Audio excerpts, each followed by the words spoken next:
Hi, everybody. Welcome to today's session. We're going to be talking about the dreaded B word, budgeting. We're going to talk about how you can make your budget a successful process.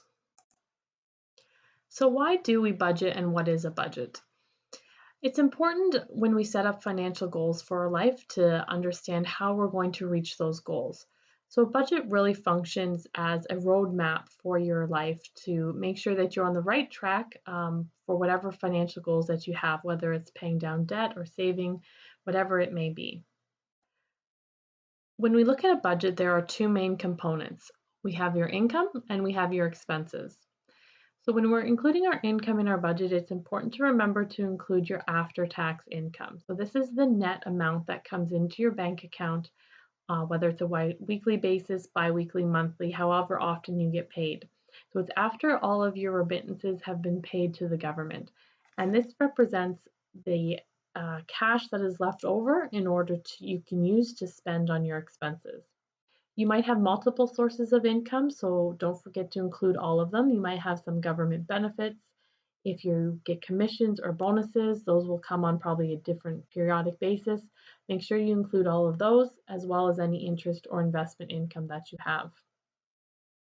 And then our expenses is really just a list of everything that we're going to use our money to buy. And so sometimes when you're going through your budget, it's important to analyze what your needs and your wants are. Sometimes we find when we're paying more attention to our finances that things that we thought were needs really are wants. And if we decide we're going to give something up, after a while, sometimes we realize that we actually don't need it. So that's an important part of determining a budget is really analyzing your expenses and where your money is going to be spent because that's hard-earned money. So you want to make sure you're spending it wisely. I love this quote from Benjamin Franklin. He says, "Beware of little expenses. A small leak will sink a great ship." And this is great when it comes to budgeting because a lot of people don't really know where their money is going. And you think that small expenses are just, miscellaneous little items, but you don't realize how much they can add up and derail your financial goals. Let's look at an example budget now. So there are lots of different ways that you can track your budget. There are apps out there. You can use pen and paper, but you can use Excel, whatever is going to work for you and whatever you will stick to. And don't make it too complicated. You want to make it simple, something that you will stick with on a regular basis. So I'm just going to use an Excel worksheet in order to set up this budget that we can show you how it works. So we just start with our family net income. So you can see we determined that for this family, all of our after-tax income is $4,870 a month. Then we just start to create a list of all of the expenses that our household has. So we start with everything related to our house, rent, property tax, mortgages, hydro, utilities, all that stuff. We go through car, everything related to your car. Don't forget miscellaneous stuff that might pop up on a periodic basis. And then everything that's left over, groceries, toiletries, medical, all of that stuff. Then at the very bottom, we've got two important lines, and these are your debt repayment and your savings. So these numbers you'll determine before you set your budget as to what your goal is to pay down your debt or to create savings. So then once we've put in all of our numbers, what we think we're going to spend on a monthly basis, we come to our look at the very bottom here, and we see in this example, our net cash is in a negative. So we're actually in a deficit position. So you probably hear a lot on media outlets about how governments and large corporations run deficits. And it seems to be taken far too lightly. Okay, deficits are not a good thing. And when you're doing your budgeting, you do not want to have a deficit. And this basically means that every month you're spending more than you're making. So you compound that over time and you're just going to get further and further into debt and behind. Okay, so it's very important that when you run your budget, you're balancing to zero at the end of the month. Now, the first time through you create your budget, chances are you're not going to get to zero because these numbers are just estimates. If you do get to a deficit at the bottom, I don't want you to get discouraged. Okay, don't stop, don't give up at that point in time. Okay, just need to look at how we fix that deficit amount. So there really only are two ways in order for us to correct a deficit and make it a zero or a positive at the end of the month. We can either increase our income, so create more cash inflow, or we can decrease our expenses. Both of them are very valid ways to help make your budget work. Okay, but let's talk about the main difference. When we go out and increase our income so we earn an extra dollar, we have to remember that we have to pay tax on that.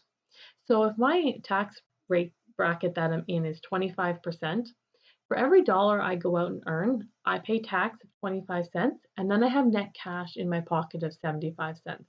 So even though I've earned an extra dollar, I only have 75 cents in order to apply against my expenses. When we look at expenses, this is money that we're spending already on an after-tax basis. So every dollar that we spend less that we can save on our expenses is a dollar directly in our pocket.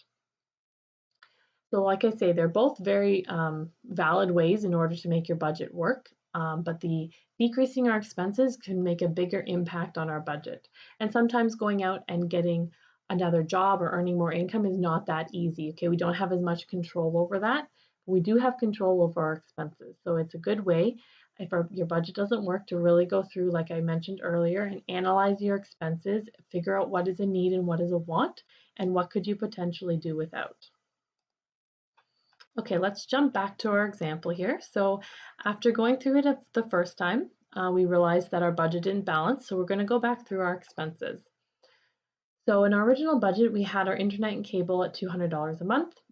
So maybe we say that we don't need cable for the next few months, so we're going to cancel the cable, and that's going to save me $100 a month. I initially had groceries there at $500 a month. Let's say that we've committed to really using coupons, watching the sales, and we're going to try and get that down to the $450 a month. And then finally, I think eating out, we had about $350 in our original budget. So we've decided, we really can't afford that for this month in particular, and that maybe the next few months. So we're going to try and cut that way back and only spend about $135. When we make those changes, we find at the bottom our net budget is zero, so we've balanced, which is what we were trying to accomplish. The next step in the process is tracking, okay? And this is very, very important because a budget doesn't mean anything if you don't actually compare what you did to what you budgeted. I could budget for $10,000 of expenses a month, but if I actually spend $15,000, I'm overspending by $5,000 and my budget means nothing. So tracking your spending should really be a daily habit. Again, you can use apps, different apps for that. You can use your pen and paper. You can have an envelope full of receipts for the month that you just add up at the end of the month and put those into your Excel worksheet. Again, whatever makes it easier for you and whatever you're going to stick to. So when we compare, we need to compare the actual to our budget to know whether our budget is correct or not. And oftentimes when you start out on this process, you won't really know what those expenses are on a monthly basis. The first time through, it's going to be an estimate because if you've never tracked your expenses before, chances are you don't really know how much you're spending on groceries or how much your utilities are. So you need to do the exercise of tracking in order to see what your budget looks like. And don't forget, you can always adjust your budget as necessary. So if you find that you budgeted for $400 in groceries, but you really spend $600, then adjust your budget to $600 for the next month, but you need to find somewhere else that will be $200 less in order to keep your budget balanced at the end of the month. Okay, so if we jump back into our example, we can see at the end of the month, we're going to put in everything that happened. So our income was the same, it didn't change. A lot of your expenses are going to be fixed, like your rent or your mortgage, your property tax, those shouldn't change. But as we go through and we've put down what our actual was, and we compare that to what our budget was, we can see our differences here. At the end of the month, this month actually, we ended up with $110 extra. So we spend $110 less than we are budgeting, so we can use that to make an additional debt repayment, or we can add it to our savings. And so if we see here as you go through, what I mentioned is you might find expenses that really your budget doesn't make sense. So, if, for example, your kids' activities, if you've only budgeted $100, but they're in rep hockey, that might be way unreasonable. So maybe you need to increase that to $500, but you need to find another way to save $400 or earn $400 more in order to make your budget balance. So every month this is going to change. Your budget might change going forward, different times of the year, you might have more expenses. So the budget really is a moving target, it's a cycle, something that you need to keep up with and do on a regular basis.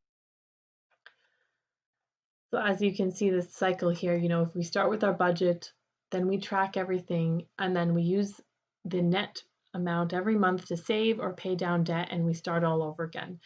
And it really is something that you have to keep up with and you have to watch on a regular basis if you want to make any progress. I want to leave you with this final quote. It's by Dave Ramsey, and he says, "A budget is telling your money where to go instead of wondering where it went." A lot of people don't realize how they're spending their money.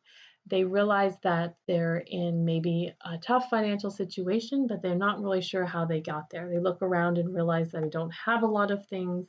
I don't know where my money went. As I mentioned earlier, small expenses can really make a big difference. So if you think about that coffee a day, if you spend $3 a day on a coffee, you work 5 days a week, so that's $15 a week, $60 a month, that's $720 a year just on coffee. What could you do with that $720? Could you have paid off a credit card bill? Could you have taken your family on a weekend away? The important part about keeping track of our money and budgeting and tracking our expenses is so that we can take control of our financial future. If you don't know how you're spending your money, then you're letting your money control you. And if your money is controlling you, then you're not going to be able to build a solid financial foundation and a secure financial future. So that's all we have for today, guys. If you ever have any questions, you need help building your budget, feel free to reach out. My email is on the screen there. And good luck building your budgets.